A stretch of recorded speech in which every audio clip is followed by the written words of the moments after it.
First question. Patty has a question about perennial hibiscus. Okay, no, those are amazing. But she is wondering, I'm wondering what the process is to trim it back. What do I do with the woody stalks from last year? And this will be its third summer. So I know that they don't really come up until June, right? So that's last year's growth.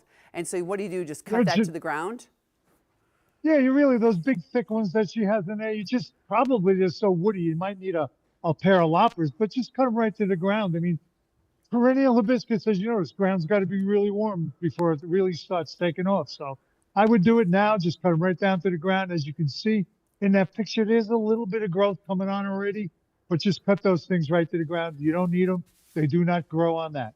And it's been a warm spring so far, so that's probably why there's a little bit of growth. Normally it takes until June, so if you are a new perennial hibiscus grower, don't be afraid. It's still coming up. Sure. Okay.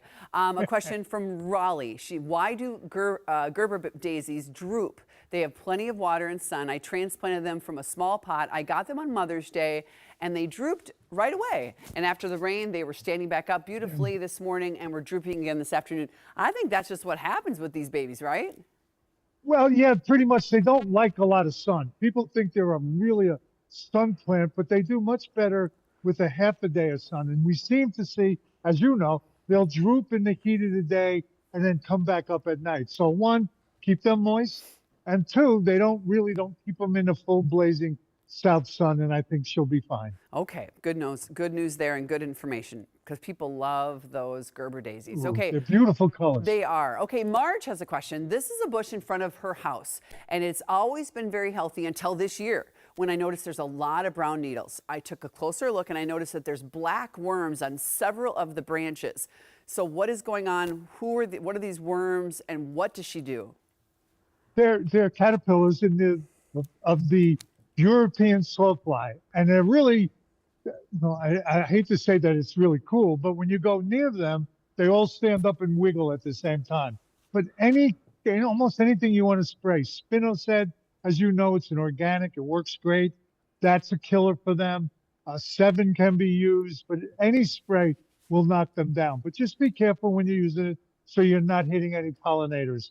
But yes, they're Mugo pines. Look at them right now because they're all over the place. Okay, so then is that what the yellowing is from, or is the yellowing from the winter? Yeah, the yellowing's from the winter. They eat the whole, they take the whole needle down to nothing. Yeah. So they're not causing the yellowness. The yellowness is from the winter. So she's got two things going on.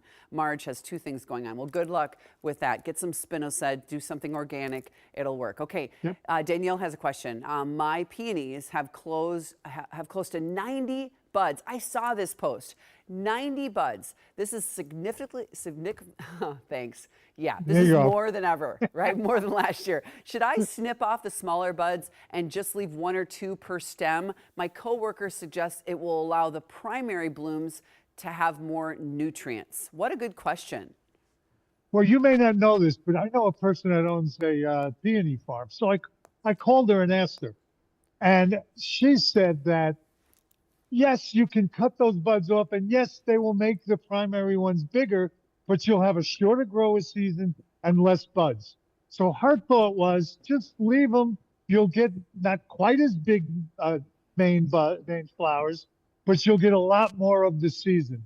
So as far as I'm concerned, that'd be the way to go. I would leave them. If you got 90, you might want to cut 10% off or something like that. So the littlest ones. But the key would be to leave them so you get a longer growing season. And I think the key is that it is a very happy plant if there are 90 buds. Yeah. My goodness. I've got 4 buds, so I'm looking forward to my 4 buds, a bunch of buds on the ones in the KARE 11 backyard. We love Laura's advice, and we love you, and we hope you have a great Memorial Day weekend, Bob. Well, you too, and thank you everyone out there for your service. Thank you very much. All right, we'll see you next week. Of course, that Grow with Care page is close to 90,000, and my goodness. It's over 90 Are now. you kidding? Okay, it's a plethora of information, even birds, as you noticed there. All right, coming up next.